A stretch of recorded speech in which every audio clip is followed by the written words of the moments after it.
meskipun tidak tercatat di buku besar sejarah, minimal Ibu Pertiwi itu mengetahui keberadaan kita, bahwa kita pernah hidup di bangsa dan berkontribusi, gitu loh. Dan jikalau hari ini, kenapa Abah bersikukuh harus di Ganjar, tidak pernah bergeser kemana-mana? Bang Sapro, sama-sama harus kita kabarkan bahwa kebenaran harus diteriakkan.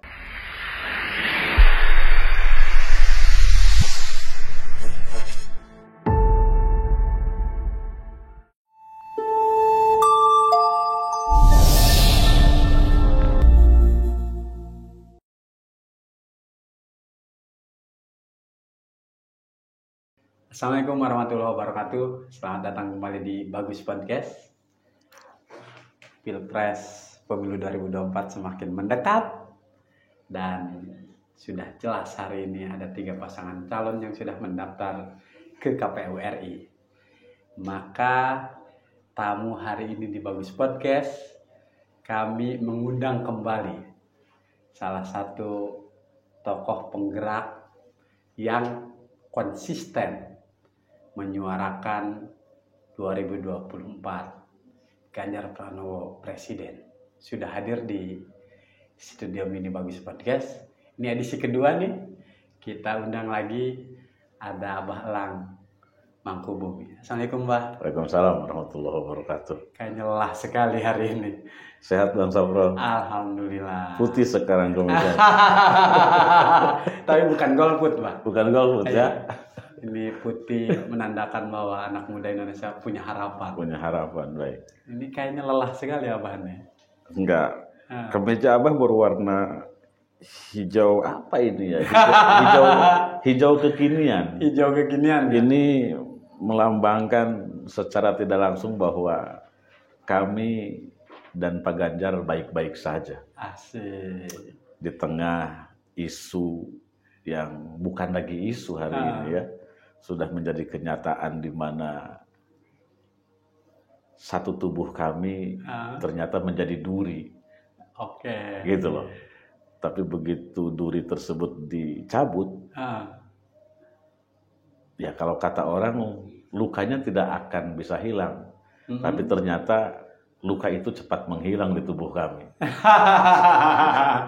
Di awal sudah bahas luka ini. Mudah-mudahan ini tidak jadi kabar buruk ya buat pemirsa Bagus Podcast di rumah. 4 bulan lalu Bagus Podcast mengundang Abah Elang Mangkubumi. Saat itu Pak Ganjar belum dideklarasikan sebagai capres. Belum. Bahkan saat itu posisi Pak Ganjar masih Gubernur Jawa Tengah. Masih Gubernur Jawa Tengah. Nah, di awal November ini, kita tentu harus ucapkan selamat kepada 3 pasangan calon. Ada Pak Ganjar, Pak Mahfud, ada Pak Anies dan Caimin, ada Pak Prabowo dan Mas Gibran. Situasi Indonesia sekarang semua tersedot pada isu 3 pasangan calon ini. Ya, betul. Apalagi di Provinsi Banten. Banyak yang bergeser nih, Pak. Ada yang tadinya dukung ini, geser ke sini. Luar biasa sekali. Kami para wartawan sampai mabok isu soal Pilpres.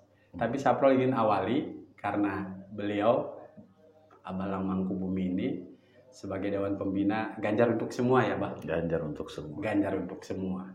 Bah, ini potret Pilpres 2024 diawali dengan aksi pembajakan. Di mana Pak Prabowo 1 tahun lalu udah deklarasi dengan Caimin, tiba-tiba Pak Anies justru deklarasi akhirnya dengan Caimin. Masyarakat kaget.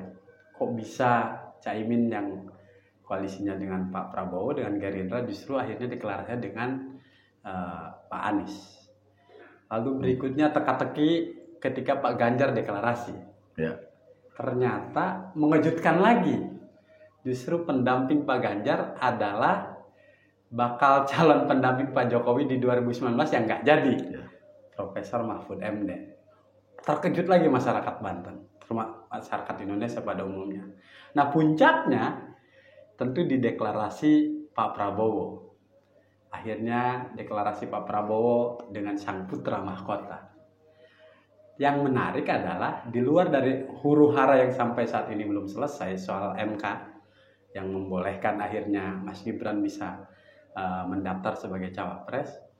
Ini soal gerbong Pak Jokowi. 2 pemilu kami tahu Abah Elang adalah sosok terdepan yang selalu teriak Pak Jokowi Presiden Indonesia 2014 dan 2019. Boleh rubah duduk, boleh? Boleh. Senyaman Abah ini. Indonesia sedang tidak baik-baik saja. Jadi kita harus cari posisi yang nyaman. Bah, ketika kemudian putra mahkota tidak ada di barisan PDIP, tidak dengan Pak Ganjar, dan sudah jelas akan menjadi lawan karena deklarasinya dengan Pak Prabowo. Seperti apa suasana kebatinan para relawan Jokowi di Banten terutama? Indonesia sedang menguji bangsa. Indonesia sedang menguji putra putri terbaiknya. Di mana sama-sama kita ketahui ada politik yang bernuansakan kebangsaan. Dan ada politik yang bernuansakan kekuasaan. Mana yang lebih dikedepankan? Apakah tentang kebangsaan ataukah tentang kekuasaan? Tentunya kami sebagai relawan capres-cawapres sangat diuji sekali dengan kondisi hari ini. Mungkin ada saja kawan-kawan yang belum memahami tentang bagaimana Indonesia dia akan begitu mudah untuk merubah tempat duduknya, gitu loh. Bertukar posisi atau lain sebagainya. Itu terjadi hari ini. Bagaimana dari kalangan elit kita saksikan ada Bang Budiman Sujatmiko, yang jelas-jelas dia merah, alumni 98 pula.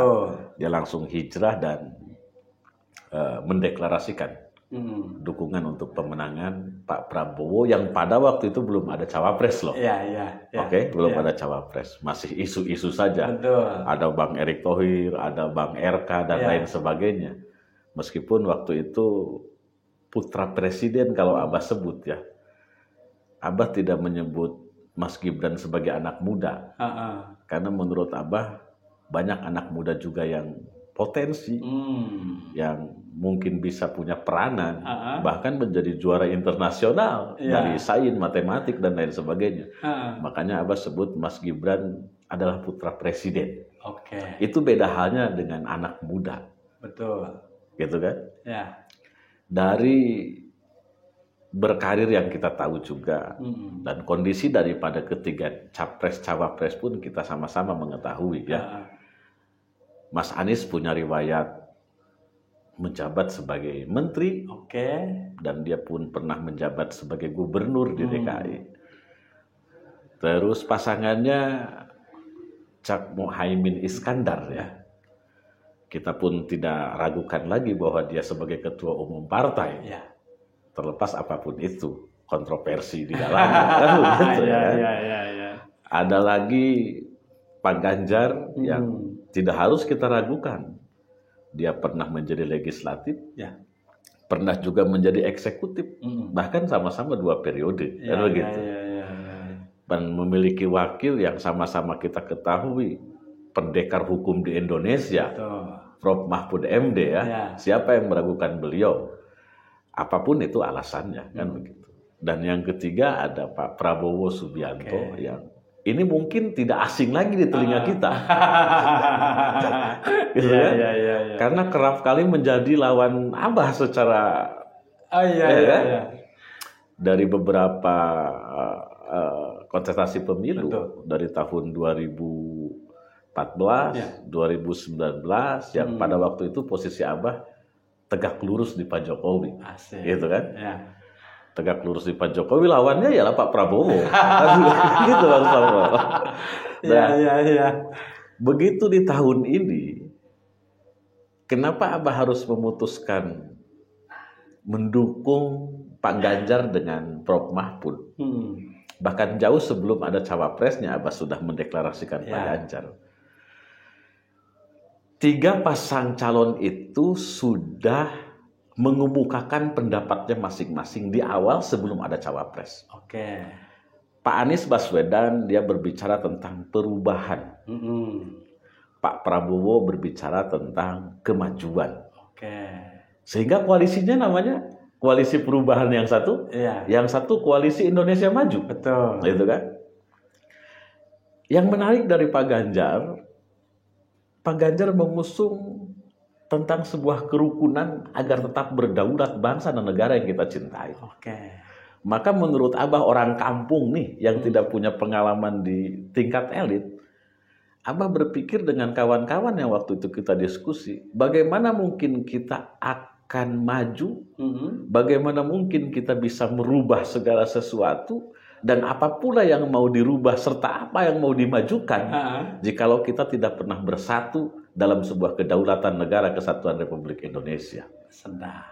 Artiannya konsep yang diusung oleh Pak Ganjar tentang kerukunan agar tetap berdaulat itu yang menarik hati kami untuk memutuskan pilihan terhadap Ganjar Pranowo.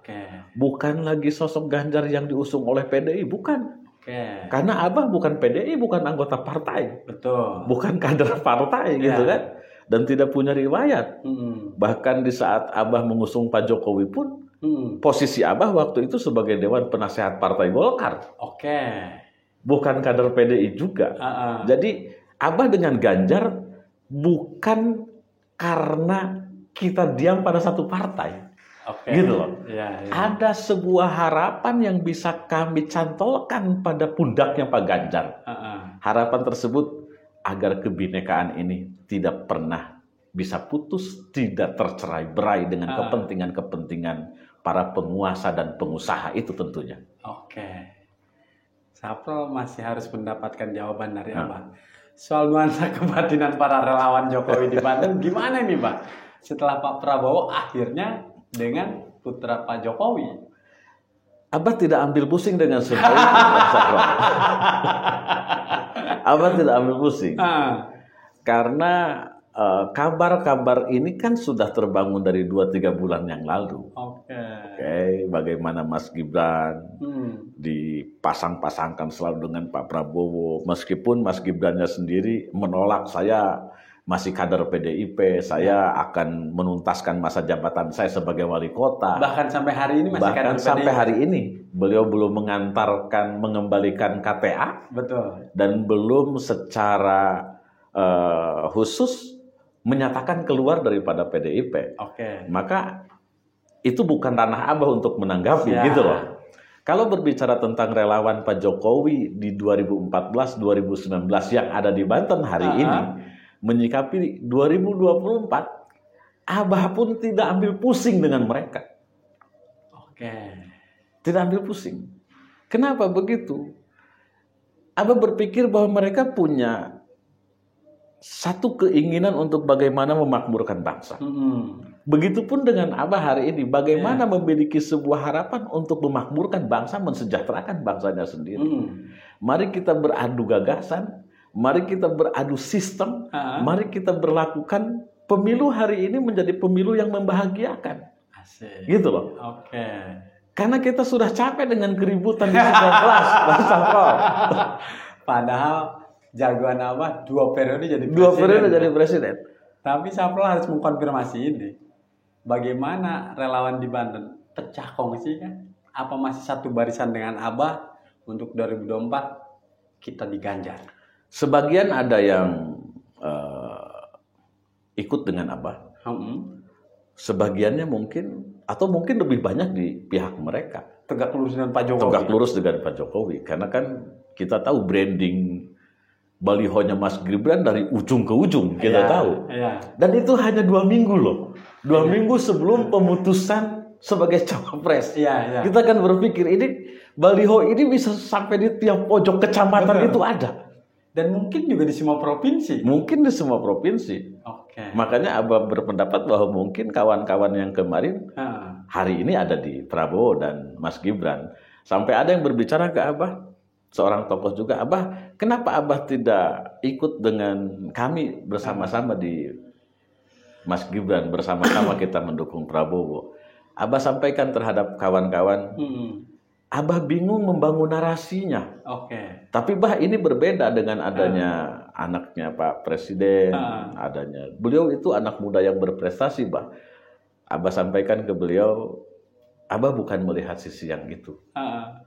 bukan melihat sisi beliau itu punya prestasi, terus dia pernah menjabat wali kota, bahkan sedang menjabat wali kota baru 2 tahun ini. Abah sampaikan begini, budaya kita itu budaya timur. Yang datang kelihatan hidung, pulang kelihatan punggung. Kita selalu mengajarkan terhadap anak-anak kita menjunjung tinggi akhlak itu sendiri. Pengetahuan setinggi apapun tanpa ada akhlak itu tidak akan pernah berarti. Ini edukasi buat para gitu. muda yang terjun ke politik. Sekecil apapun pengetahuan, jikalau dikemas dengan akhlak, ini akan menarik. Siap.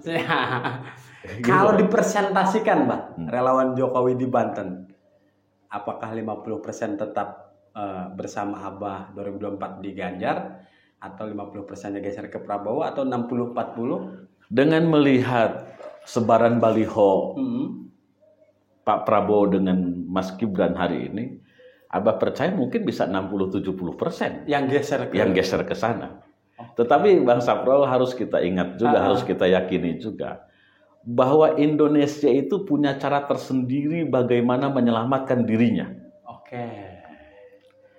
Dan itu dibuktikan bahwa pemilih di negeri ini sudah dewasa dan bijaksana.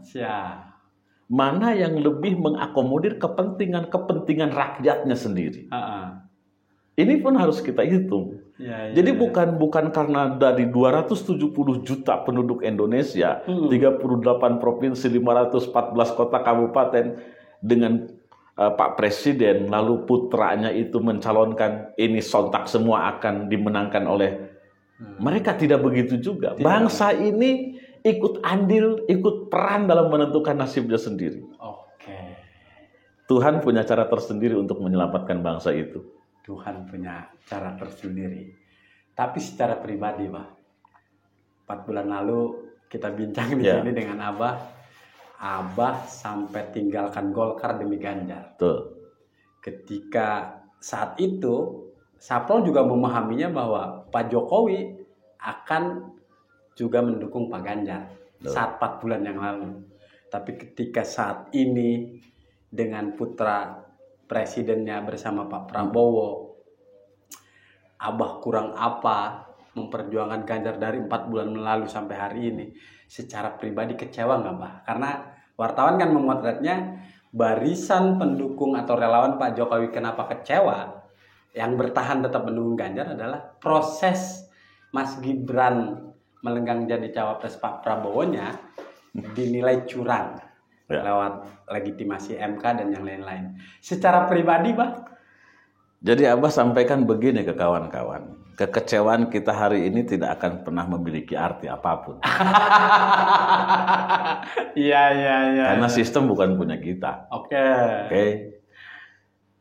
Berpikir positif saja bahwa mereka menjalankan tugasnya masing-masing, entah itu MK atau perangkat-perangkat yang di dalamnya, apapun itu.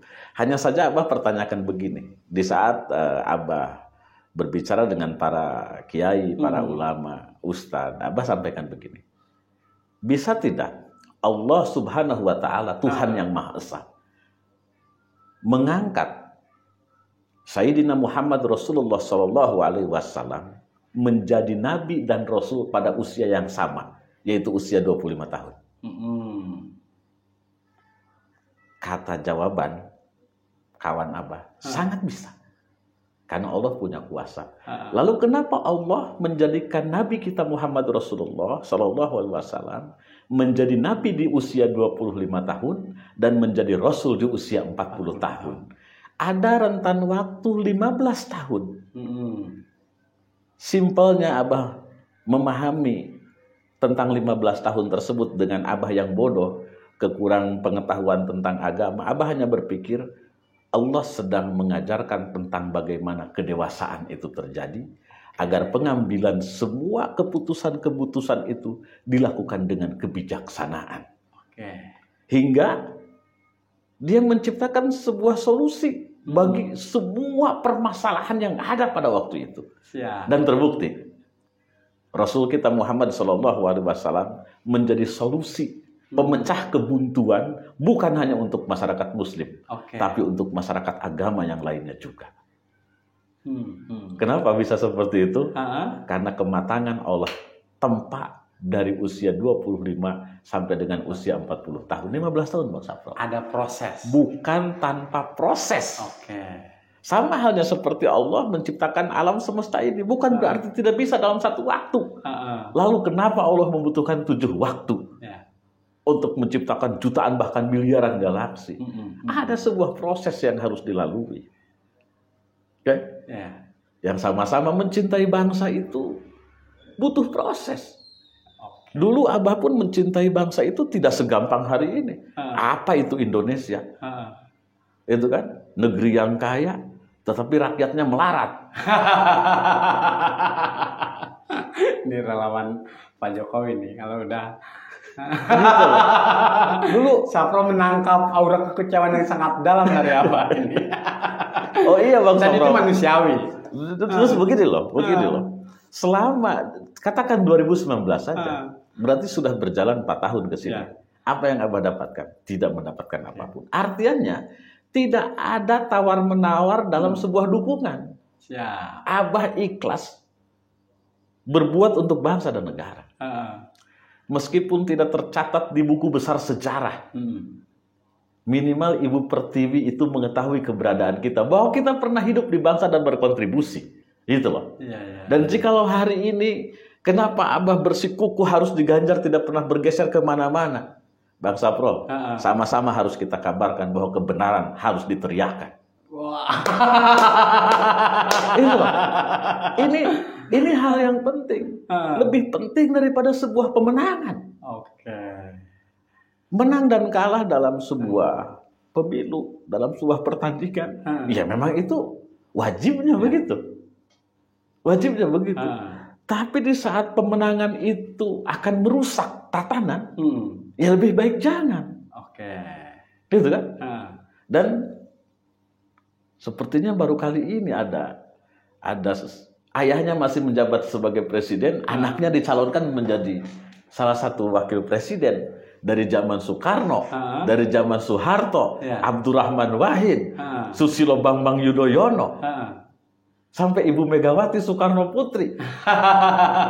Dan sayangnya ini terjadi di rejim Bapak Presiden yang Abah 2 kali dukung. Oke, Pak. Tapi Sapro menangkapnya begini. Ketika Pak Prabowo akhirnya deklarasi pasangannya adalah putra Pak Presiden, Mas Gibran, seolah-olah yang terluka dengan proses di MK itu hanya relawan Jokowi dan PDIP. Padahal kalau kita bicara ini ini rekayasa ini ya, harusnya seluruh elemen bangsa juga merasakan itu. Apakah memang ada penurunan optimisme dari para relawan Ganjar? Waduh, kalau lawan Pak Prabowo dan Mas Gibran, peluang menangnya makin kecil misalnya. Masyarakat kita itu sudah muak sudah. Iya. Andaikan ada pilihan, pilihannya apakah pemilu dilaksanakan di Februari tanggal 14 2024 atau ditunda. Kalau kita voting hari ini, bisa saja itu lebih banyak ditunda daripada dilaksanakan di bulan Februari tanggal 14 tersebut. Kenapa itu, Pak? Karena yang dipertontonkan ini sudah hal yang tidak sehat semuanya, Bang Sapro. Hal yang tidak sehat. Masyarakat bingung loh. Sekarang yang ribut itu elit. Elit itu berbenturan. Di bawahnya tenang. Bukan tenang, kami tidak tenang. Kami itu kebingungan. Saking bingungnya kami tidak bisa bicara. Ini sedang diseperti apakan Indonesia kami gitu loh. Negeri yang kami cintai itu sedang dibagaimanakan. Kalau kita berbicara tidak ada lagi yang menyanggupi kepemimpinan Pak Jokowi, melanjutkan kepemimpinan Pak Jokowi hari ini sampai 5 tahun ke depan. Itu kan sesuatu yang bohong. Masa sih tidak ada dari Pak Ganjar, dari Bung Anies, atau mungkin ada nama-nama yang lain? Itu kan? Iya. Kan tidak tertuju pada nama-nama tersebut. Emang putra terbaik bangsa hanya mereka saja kan tidak? Ya. Emang anak muda yang berprestasi hanya itu saja kan tidak? Berarti Abalang setuju nggak kalau ini ada framing bahwa Indonesia sedang dinasti politik, Pak? Apa komentar Abah soal dinasti politik? Kalau dinasti politik itu memang sudah makanan sehari-hari di tiap kota kabupaten. Di Banten? Di Banten. Oke. Setiap kota kabupaten. Jadi akhirnya kita melihat ini tidak ada ubahnya seperti Banten hari ini. Oke. Dan kemudian terjadi di semua daerah. Terjadi di semua daerah. Lalu ini nasional loh. 70.000 pulau lebih loh. Ada 300 etnis, 1.000 suku bangsa loh. Ada sekian ribu bahasa di Indonesia. Bangsa bro, ini mau dikerucutkan seperti kota kabupaten atau provinsi, kita harus sadar. Kita harus sadar bahwa setiap putra putri bangsa memiliki kesempatan yang sama. Untuk apa? Untuk lebih berbuat bagi bangsa dan negaranya. Itu yang pertama. Semua anak muda diberikan kesempatan. Diberikan kesempatan. Andaikan saja Mas Gibran bukan putra presiden, bagaimana? Apakah ada yang mau mengambilnya? Ya. Kan problemnya Abah dan kawan-kawan yang menjadikan Pak Jokowi presiden.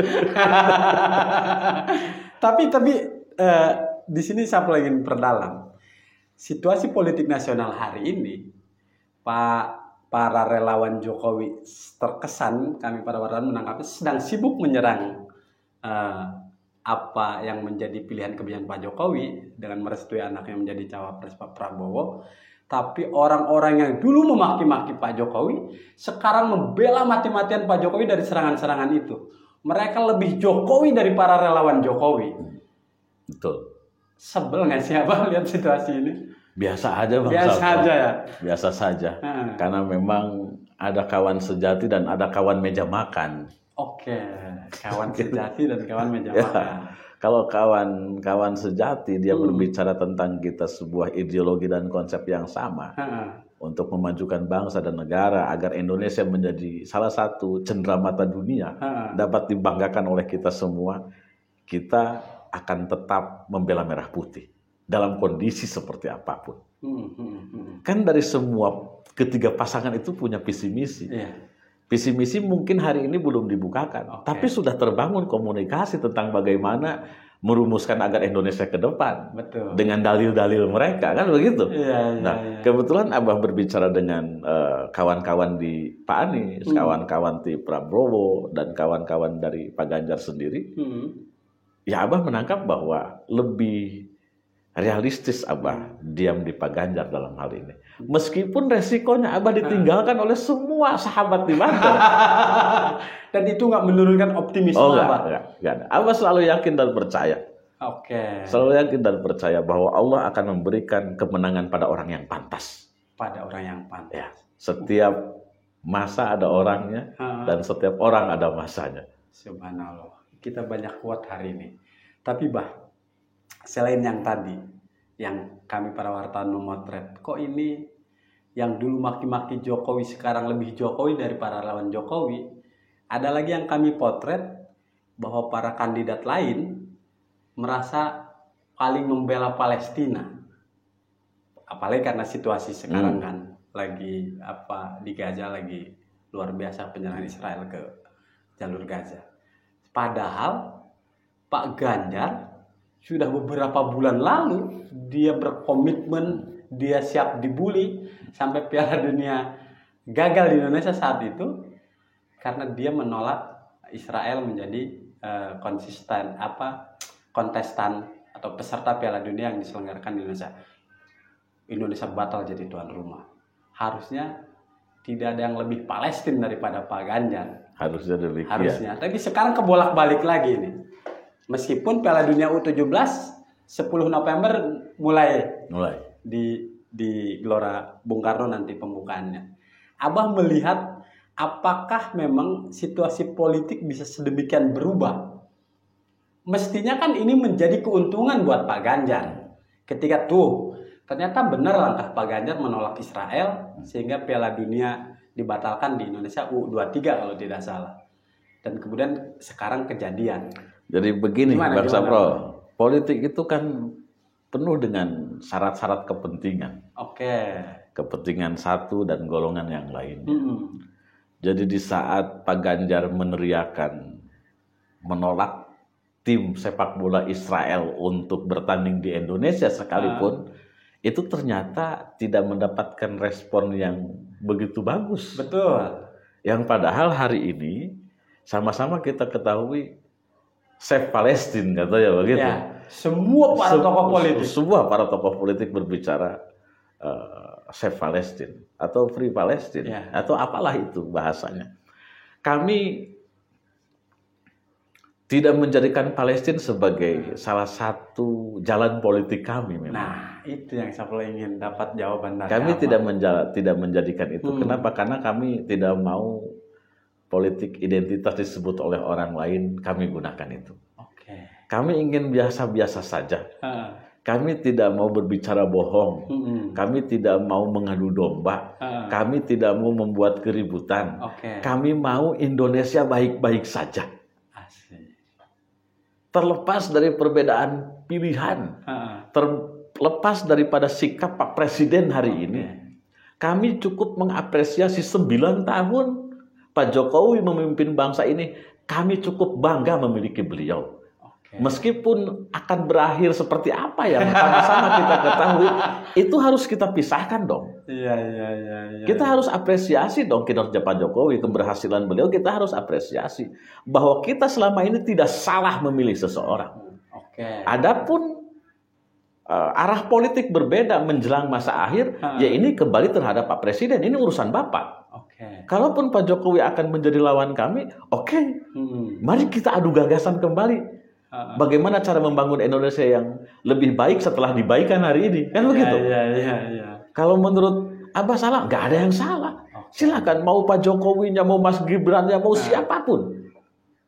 Meskipun orang PDI berbicara seperti ini, kurang apa kami memberikan karpet merah terhadap Mas Gibran, memberikan karpet merah terhadap Mas Bobi, memberikan karpet merah terhadap Pak Jokowi. 2 periode menjadi wali kota Solo, setengah periode menjadi gubernur DKI, 2 periode menjadi presiden Indonesia. Itu kan pembicaraan partai ranahnya, bukan pembicaraan kami. Dan mestinya kader PDIP bangga, baru mau cetak sejarah lagi nih PDIP. Tahun 2024 kalau sampai Mas Gibran nggak sampai dipecat atau mengundurkan diri, baru PDIP salah satu partai politik yang menghadapi pemilu atau pilpres yang menyalonkan 2 kadernya. Partai lain nggak pernah terjadi seperti ini. Jadi banyak pembicaraan begitu dan itu Abah sampaikan itu ranah partai bukan? Itu ranah partai. Ranah partai. Kita di 2 pertanyaan terakhir, Pak. Situasi nasional sedemikian cepat berubah. Sementara di 4 bulan lalu kita ngobrol bahwa Banten tidak ramah dengan para capres yang diusung oleh PDIP, termasuk untuk 2024 ini berdampak ke Pak Ganjar. Saya ingin sampaikan beberapa survei yang terbaru di akhir Oktober ya, bahwa betul ketika 3 paslon ini sudah mendaftar, Ganjar dan Pak Mahfud itu di 10%, Pak Anies itu lebih dari 30%, termasuk juga Pak Prabowo. Lalu masihkah ada cara agar Pak Ganjar dan Pak Mahfud bisa mengejar ketertinggalan itu di waktu yang 3 bulan lagi kita ke 14 Februari. Sampai Paku itu belum mencoblos kertas Bang Samrol. Semuanya bisa mungkin terjadi. Semuanya bisa mungkin terjadi. Semuanya bisa mungkin terjadi. Kita hari ini masih optimis untuk menang. Kenapa? Karena kami bekerja. Survei itu kata Prof. Mahfud bisa saja itu pesanan. Dan tidak 8,8 juta DPT Banten disurvei semuanya kan tidak. Hanya ngambil sampel saja. Itu loh. Kalau 8,8 juta diambil sampel semua ditanya. Siapa pemenangnya kita pun tidak tahu, biayanya cukup mahal. Gitu kan? Jadi kalau kita berbicara hasil daripada survei pemenangan ada di A, di B atau di C, ya kita lihat saja nanti di tanggal 14 Februari di saat kita mencoblos. Abah nggak terpengaruh oleh kami tidak terpengaruh dengan semua itu. Kami hanya bekerja, dan bekerja.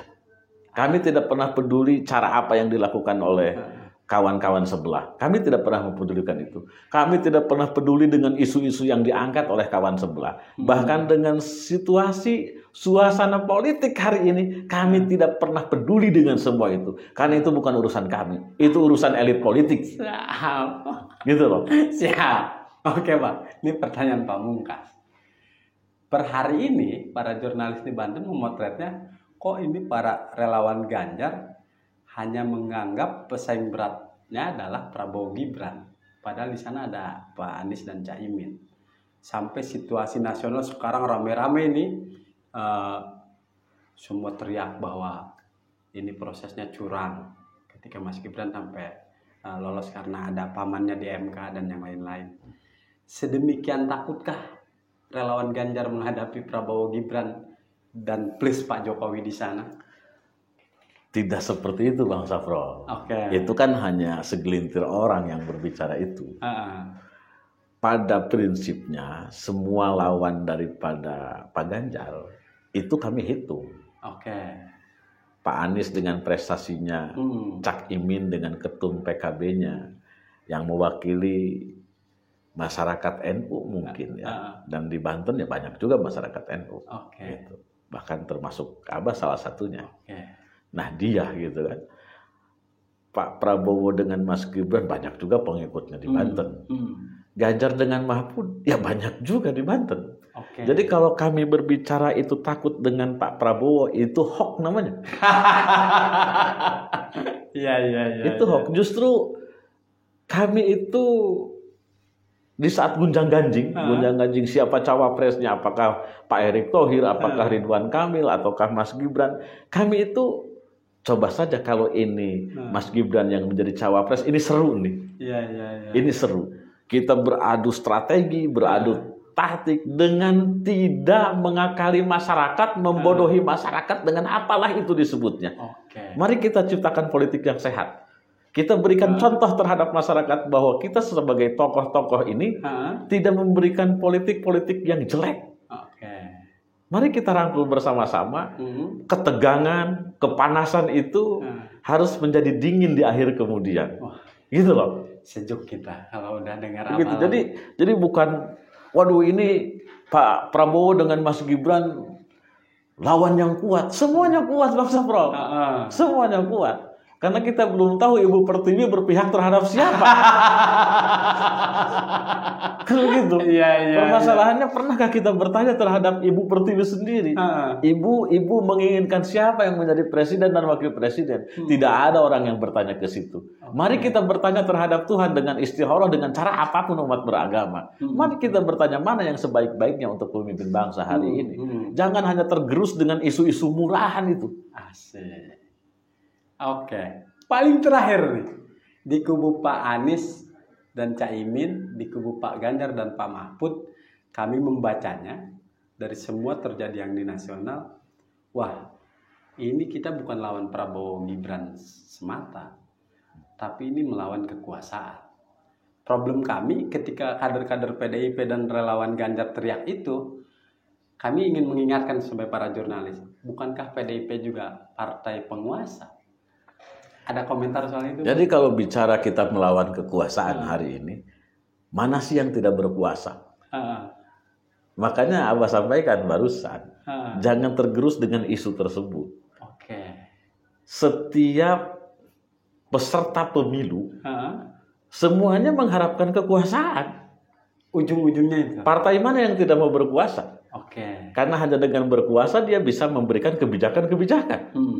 Konsep bagaimana mesejahterakan, memakmurkan, menaikkan apapun itu. Semuanya harus berkuasa. Cuma kembali lagi begini Bang Saprol, di samping politik kekuasaan, di dalamnya itu ada politik kebangsaan.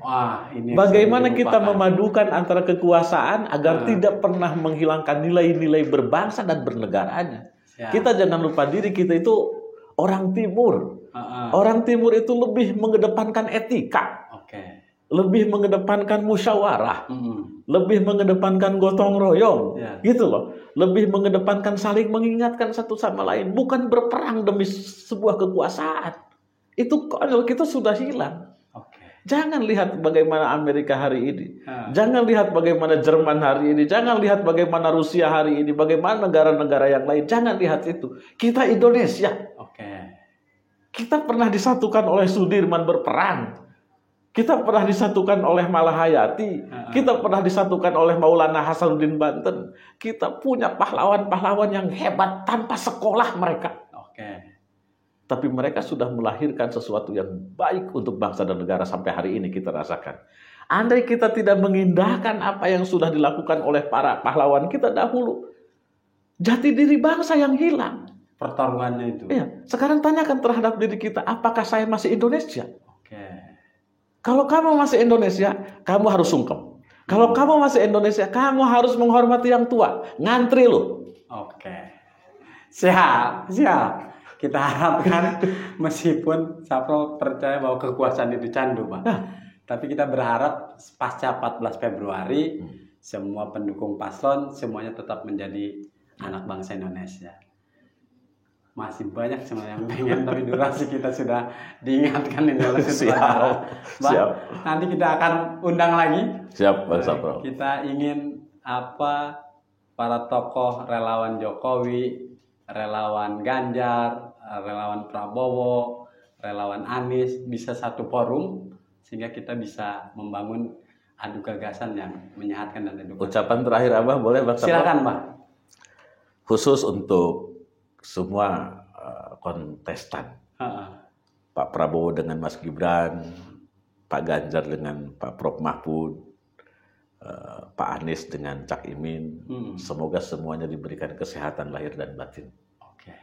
Semuanya diberikan petunjuk oleh Allah Tuhan Yang Maha Esa agar tidak keliru dalam